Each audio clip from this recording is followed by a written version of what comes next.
For business, perhaps the most significant new item in the budget was a $3 billion package to address the nation's skills shortage and deliver trained workers to where they're needed.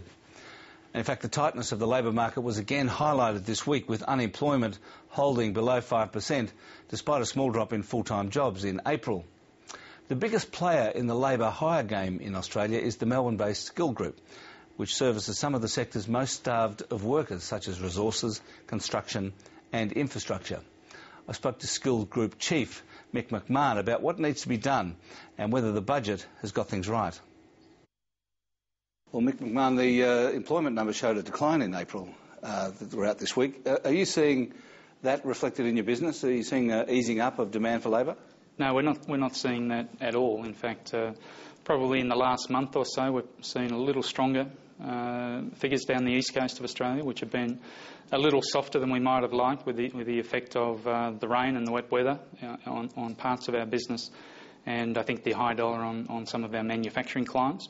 But in general, we'd say the employment rate or the demand for our services is continuing. And particularly in WA and Queensland? WA and Queensland have been strong and continue to be strong. We were a little worried about the effect of the Queensland floods, and I think continues to be a slight negative. And also the wet weather on some of our mining clients also affects demand. If it's too wet to work, our guys go home and we don't get paid, whereas of course their own employees do. So that wet weather and the floods has had an effect.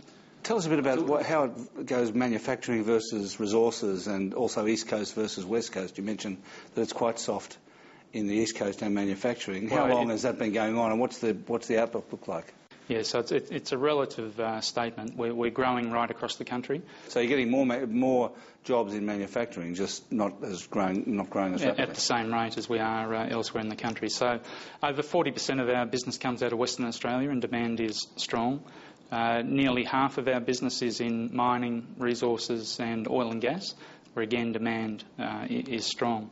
But we also see strong demand in some areas for infrastructure build, roads, rails and the like, and increasingly demand building up in the telecom sector, particularly if the NBN work starts to flow. And what about supply? Are you finding it easy to get enough people? It's not easy. We do say we don't see a labour shortage in Australia, but we do see a skills shortage, particularly in some skills and some geographies. So tell us about the distinction between the two. If there's no labour shortage, you mean there's plenty of people who are unskilled, is that what you're saying? Well, I think for low-skilled work, we can relatively easily find people to perform that work. If it's electricians, diesel fitters, mechanics, high-end welders, that gets a bit harder, particularly in some remote geographies. Well, looking at all the projects that are on the book, all the construction, energy and mining construction that is in the pipeline, how do you feel about their ability to actually get enough people to build those things?